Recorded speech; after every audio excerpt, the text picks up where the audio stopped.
जो आए हैं कुछ पर्पस होगा ना। यस कुछ उद्देश्य होगा। यस किस लिए? मेरा सवाल का जवाब मिलना चाहिए। हम लोग यहाँ किस लिए इकट्ठा हुए हैं? दो जन एक बंधन में बंधने वाला है, इसलिए। सच में? यस तो दूल्हा दुल्हन, आज दूल्हा दुल्हन जिसको बोलेंगे ना, आज बैठे हैं और वो एक तन होने वाले हैं। दो नहीं वरन एक तन होने वाले हैं। एक तन। बहुत अच्छा। लाइट भी नहीं है और पता नहीं लाइट क्यों कट गया। थोड़ा दूल्हा दुल्हन का मेरा चेहरा पता नहीं दिख रहा है कि नहीं दिख रहा है, लेकिन मेरे को उसको देखना है। आज देखना है। उसके बाद पता नहीं दिखेंगे कि नहीं दिखेंगे। तो मैं आग्रह करूंगा, सबसे पहले ये जो बैठे हैं सामने में, देख रहे हैं ना? यस आप कृपया करके थोड़ा सामने आ जाते तो बहुत अच्छा लगता। मेरे को दूर से नहीं दिखाई दे रहा है।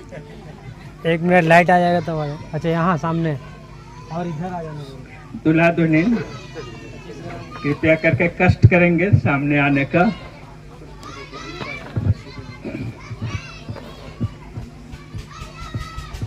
Thank you.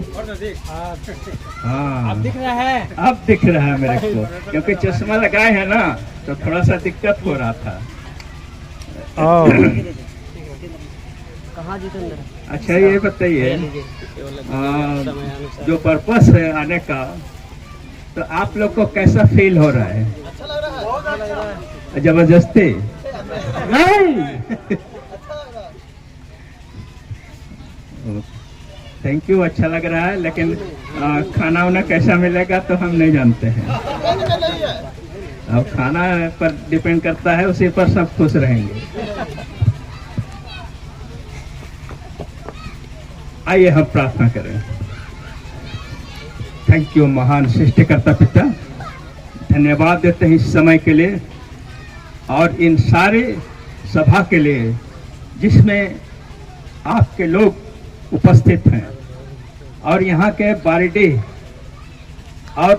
के सभी लोग आज एक शादी, और ऐसे शादी जो आपके सेवक हैं और एमएमबी के सदस्य हैं और आपकी सेवा करते हैं। प्रभु, आपने ऐसा मौका दिया, हम सबको वक्त दिया, और साथ ही साथ हमें ऐसा अनुभव भी दिया कि हम आज एमएमबी में होकर के, मसीह मंथन बैठक की कलीसिया में होकर के हम आज शादी के समारोह में शरीक हो पा रहे हैं।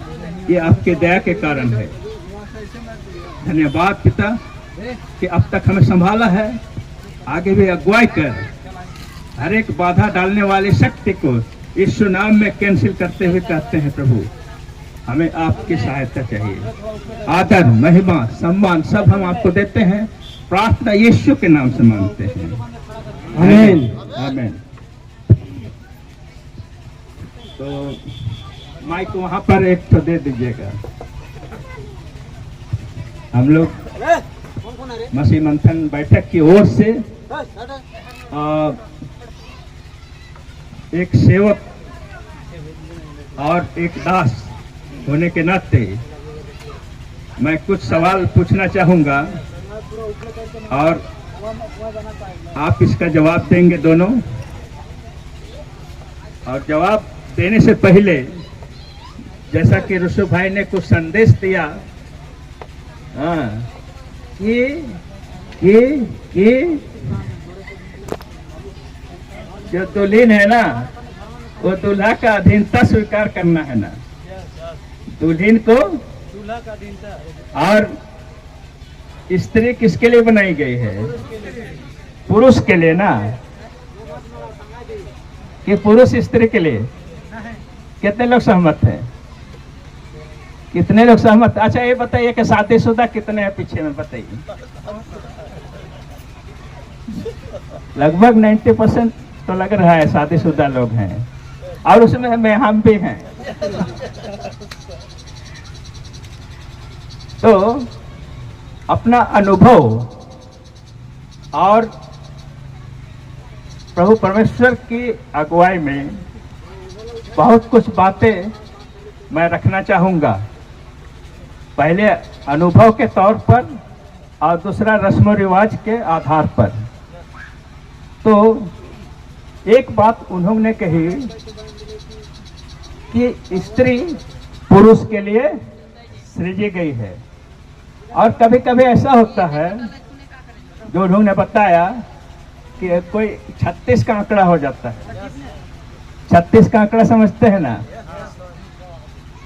तो शुरू शुरू तो बहुत अच्छा लगता है, मेरे को भी अच्छा लगता था। शुरू शुरू जब बोल रहे थे कि क्या बोलते हैं, पति पत्नी दो नहीं वरन, मेरे को वही शब्द बहुत अच्छा लग रहा था। उसके बाद 36 का आंकड़ा भी हुआ ऐसे, उसके बाद फिर ऐसे हुआ, फिर ऐसे हुआ। तो ये जीवन में चलता रहा, लेकिन ऐसा नहीं होना चाहिए, ऐसा नहीं होना चाहिए। तो किशोर भाई, आप जो यहाँ आए हैं किस पर्पस के लिए? विवाह के संबंध में। सुन लिया? आप सुने कि नहीं? सुनाई दिया? एक बार फिर से रिपीट कर दीजिए। विवाह के संबंध में। विवाह के संबंध में, विवाह के लिए। तो विवाह के लिए दोनों आए हुए हैं। सच में ये भी क्या नाम है, अर्गेन? विवाह के संबंध में। विवाह के संबंध में आए हैं। अच्छा, कोई जबरदस्ती नहीं ना आए हैं? नहीं। सच में? हाँ। आप इसको पहचानते हैं? हैं? यस। अच्छा, आप पहचानते हैं इनको? थोड़ा थोड़ा। ये सभा में बोल रहे हैं, ये थोड़ा थोड़ा पहचानते हैं, अब ये पूरा नहीं पहचाने हैं। विवाह के बाद अब इसके बाद जो है ना, शायद पूरा पहचानेंगे। तो आप याकूब का चरित्र सुने होंगे। कितने लोग याकूब का चरित्र जानते हैं? याकूब का चरित्र में क्या हुआ था? गया था किसी और को लेने के लिए, जिसका नाम क्या था? राहेल। और मिला कौन? लिया। कौन मिला? उसकी बड़ी बहन लिया। अब देखिए तो कौन है कि नहीं? है कि नहीं? सही में? सही है? सही बैठे हैं ना? है। अच्छा, चलिए, चाहे इतना तो विश्वास है, चाहे अच्छी बात है। और आपको और एक घटना बताऊं जो वचन में आता है। वचन में क्या आता है? इस कारण, क्या लिखा है? इस कारण पुरुष अपने माता पिता को छोड़कर, आगे डॉट डॉट, कहाँ कहाँ? अरे यार, कुछ तो बोलिए। आप खोलिए, एक बार खोल दीजिए उत्पत्ति का पुस्तक, उसका दूसरा अध्याय और 24वें वचन एक बार पढ़ लीजिए। देखिए, खाना तो पूरा खाना पड़ेगा ना, आपको ना नहीं कहना है, भरपेट खा के ढेकार भी मार देना है, और अनपच नहीं होगा, इसलिए आप खाइए थोड़ा सा। इस कारण पुरुष अपने माता पिता को छोड़कर अपनी पत्नी से मिला रहेगा। किससे और मिला वे एक रहेगा? तन बने रहेंगे। अपनी किससे पत्नी से मिला रहेगा? पत्नी से। आगे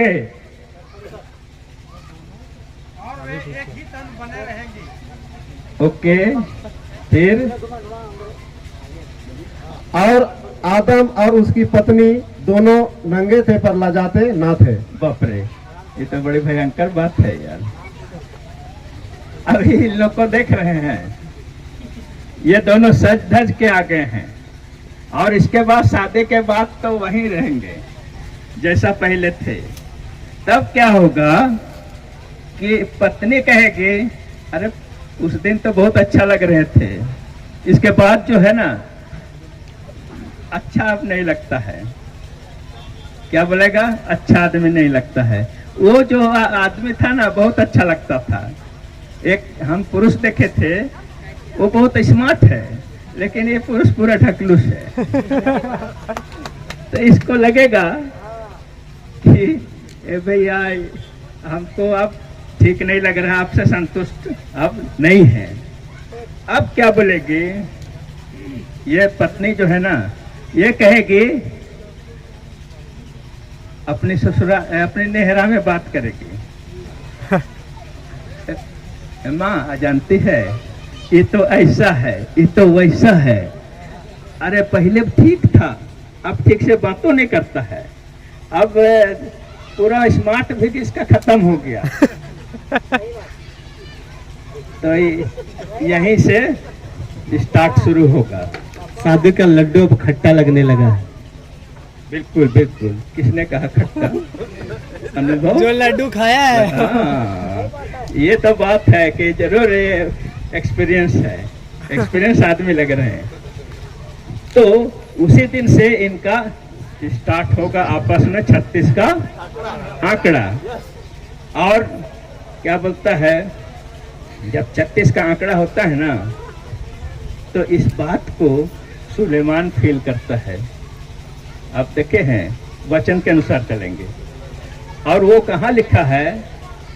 अपना सभोपदेशक उसका 9वां अध्याय पढ़िए, 9वां अध्याय और उसका सभोपदेशक 9वां अध्याय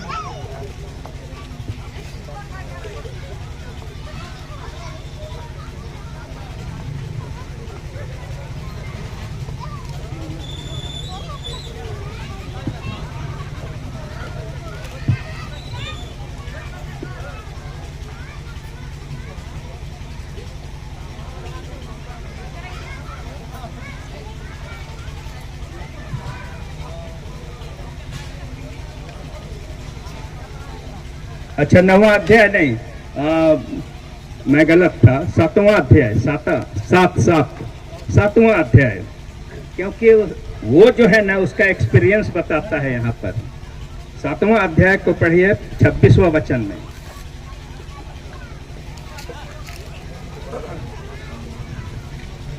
और मैंने मृत्यु से भी अधिक दुखदाई एक वस्तु पाई, बिल्कुल, अर्थात वह स्त्री जिसका मन फंदा और जाल है और जिसके हाथ हथड़ियां हैं।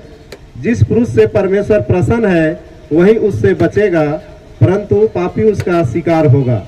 अब ये बात को सुनिए, ये बात क्या बोल रहा है कि मैंने मृत्यु से भी अधिक दुखदाई एक वस्तु पाई, अर्थात वह स्त्री। ये स्त्री जो है ना उस समय कितना दुखदाई होगा आप समझ सकते हैं। और वो कहता है मृत्यु से भी ज्यादा दुखदाई। तो जिस दिन ये बात आएगा तो उस दिन ऐसा लगेगा। इसलिए इसको जो आप स्त्री देख रहे हैं उसको उसका अधीनता स्वीकार करना ही होगा, क्योंकि हम सब कलीसिया हैं और हम सब दुल्हन हैं। जैसे मसीह का हमने अधीनता स्वीकार किया, वैसे ही इस स्त्री को इसका अधीनता स्वीकार करना होगा। जिस प्रकार आज ये वाचा देगी, आज ये प्रतिज्ञा करेगी, वैसे ही हमेशा के लिए प्रतिज्ञा रहना चाहिए। रहना चाहिए कि नहीं? रहना चाहिए। अब ये कब होगा? आप सभोपदेशक का 4 का 12 पढ़िए।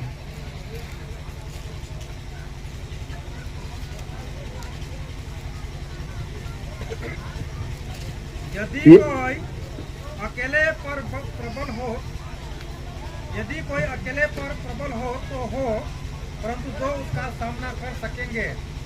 जो डोरी 3 धागे से बटी हो वह जल्दी नहीं टूटती, क्या बोले और लास्ट वाला सेंटेंस, पहले वाला यदि कोई अकेले पर प्रबल हो तो हो, परंतु दो उसका सामना कर सकेंगे। जो डोरी 3 तागे से बटी हो वह जल्दी नहीं टूटती। पहले तो ये व्यक्ति जो किशोर था वो सब प्रॉब्लम सॉल्व करता था, यानी कि प्रबल होता था, परिवार चलाता था, वो अकेले भी चला लेता था। लेकिन अब जो है इसके आने से ये सारे समस्या को, इस संसार के जितनी भी बुराइयां हैं, जितनी भी शक्ति है जो दुष्ट की है, इसका सामना ये अब कर सकेगा, करेगा बिल्कुल। अब ये 2 नहीं वरन 1 हैं, लेकिन पहले अकेले होकर ये करता था, आज 2 आदमी होकर के उसका सामना करेगा। लेकिन उसमें क्या होना चाहिए? परमेश्वर की संगति होनी चाहिए।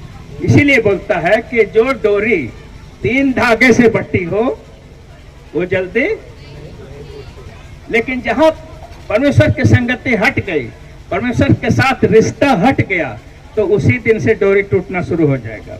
और वो कहेंगे तुमको केवल बोलने आता है, हमको बोलने नहीं आता है क्या? हम भी बोलते हैं। ये 2 बात बोलेगा, 4 बात बोलेगी। ये चूंकि प्रभु का सेवक है, ये जाएगा सेवा करने, हमको छोड़ के चला गया, हमको तो कोई तरजीह नहीं, हम मेरा कोई इज्जत नहीं, जाए अपना वही उधरे रहे।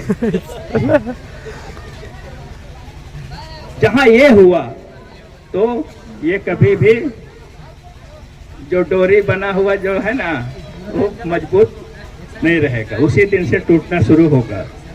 तो इन सब बात को हम लोग देखते हैं। आज जो ये स्त्री है, आज स्त्री है बहुत बढ़िया सज धज के आई है। अच्छा हो कि हमेशा ऐसे ही सुंदरता और ऐसे ही सजा धजा इनको मिले, ताकि इससे देख करके हमेशा हमेशा खुश रहे। हे बाबू तुम्हारे साथ हमेशा ऐसे ही खुश रहे। आज हम लोग को भी यीशु मसीह चाहता है कि इसी तरह से सुंदरता और सज धज कर हम लोग बने रहें, ताकि एक दिन यीशु मसीह आएगा अपने दुल्हन को लेने के लिए, तो उसकी सुंदरता देख करके वो हमें अपने पास ले जाएगा। तो वो दिन कितना अच्छा होगा। इसलिए हम सबको इसके जो इससे तुलना करते हैं, आज अर्गेन से जो तुलना कर रहे हैं, हम सबको इसी तरह से सुंदरता बनाए रखना है। लेकिन ये बाहरी नहीं है, परमेश्वर अंदर की बात देखता है। तो आप अंदर से कितना सजे धजे हैं वो सबसे ज्यादा इम्पोर्टेंस रखता है, वो सबसे ज्यादा महत्व रखता है। तो उसको हम लोग को देखना आवश्यक है। इसीलिए ये वचन कहता है कि हमको जिस तरह से जो स्त्री है उसकी अधीनता स्वीकार करती है, वैसे ही हमें भी उसका अधीनता स्वीकार करना है। ये भेद बहुत बड़ा है, भेद बड़ा है। स्त्री, कलीसिया, ये सारी चीजों को हम लोग तुलनात्मक तरीके से हम लोग वचन के अनुसार देखते हैं। तो मैं इन सब बातों को अधिक नहीं करूंगा, लेकिन एक चीज मैं जरूर पढ़ाऊंगा कि अगर वैसा है, केवल सजने धजने से काम नहीं चलने का, सजने धजने से, सुंदरता बनाए रखने से, चेहरा का सुंदरता, बाकी चीज पहरावा सुंदरता बनने से काम नहीं चलेगा। क्यों? अब 11 का 22 पढ़िए और नीति वचन 11 का 22 पढ़िए, एकदम जोरदार पढ़िएगा। स्त्री को कैसे रहना चाहिए, कलीसिया को कैसे रहना चाहिए। जो सुंदर स्त्री विवेक नहीं रखती वह थूथन में सोने की नथ पहने हुए सुअर के समान है। अरे बाप रे, ये तो बहुत खतरनाक चीज है। जो स्त्री क्या है? जो स्त्री विवेक नहीं रखती वह थूथन में सोने की नथ पहने हुए सुअर के समान है। अगर सुअर को सोने का नथ पहना दीजिएगा तो कहाँ लेटता है? कीचड़ में। कीचड़े में लेटेगा। जो स्त्री विवेक नहीं रखती, यानी अपने पुरुष की बात को विवेकतापूर्ण से अगर सॉल्व नहीं कर सकते, अपने परिवार का विवेकतापूर्ण से अगर सॉल्व नहीं कर सकते, समस्या समाधान नहीं करते, तो वही सुअर के समान है। कितनों से धज के रहे, सोना नथ पहना दीजिए नाक में, वही कीचड़ में जाने वाली है। इसलिए आज हमारा सबका सहभागिता परमेश्वर के साथ कैसा है, रिश्ता कैसा है, इस बात को जानना जरूरी है। तो ज़्यादा मैं नहीं कहूँगा, लेकिन एक और उसी का तरह से है नीति वचन 31 का 30 में, 31 का 30 पढ़िए। शोभा तो झूठी और सुंदरता व्यर्थ है, परंतु जो स्त्री यहोवा का भय मानती है उसकी प्रशंसा की जाएगी। आप बताइए, यहोवा का भय मानना जरूरी है या जरूरी है? जरूरी है यहोवा का भय मानना। यहोवा का भय मानना हर एक स्त्री को जरूरी है, तभी वह परमेश्वर का कलीसिया स्त्री या किशोर की स्त्री कहला सकती है। तो किशोर की स्त्री कहलाने के लिए क्या होगा कि बाहरी सुंदरता नहीं, पर अंदर की सुंदरता होनी चाहिए, नहीं तो नथ पहने हुए सुअर के समान दिखेगी। इसलिए हम लोग को जरूरी है, जो मसीह भाई बहन हैं, जितने भी लोग हैं विश्वासी लोग, सबको इस बात को जानना आवश्यक है कि हमारी सुंदरता कैसी होनी चाहिए। नम्रता, दीनता, व्यवहार कुशल, ये सारी बात होनी चाहिए, और घर का प्रबंध करना जानती हो, ये बात जरूर है। इसे माता पिता को छोड़कर पुरुष उससे मिला रहेगा, यानी माता पिता को छोड़कर, यह क्या मतलब है कि माता पिता को छोड़ नहीं देना है, ये बात नहीं कह रहा है। लेकिन माता पिता अब पहले अकेले थे, इसलिए माता पिता से सलाह लेते थे, माता पिता की बात मानते थे, लेकिन अब दो हो गए हैं, इसलिए दोनों एक तन है। अब ये जो भी प्रॉब्लम होगा वो दोनों मिलकर के इसका समाधान करेंगे, ना कि माता पिता। अब इस यहाँ की बात को अगर स्त्री यानी अर्गन अगर अपनी ससुराल अपनी नहरा में सारा बात बताने लगेगी, तो वहीं से फिर स्टार्ट हो जाएगा। हर बात में नहरा, हर बात में नहरा, माए को बोल रही, बापे को बोल रही, यहाँ सारा उसका बाप यहाँ बैठा हुआ है। तो यहाँ आप अपना सोल्व करना है, तो यही है विवेक। अगर विवेक नहीं रखी तो उसी दिन से सुअर के समान हो जाएगी। तो ये बात मैं कहना चाहूँगा।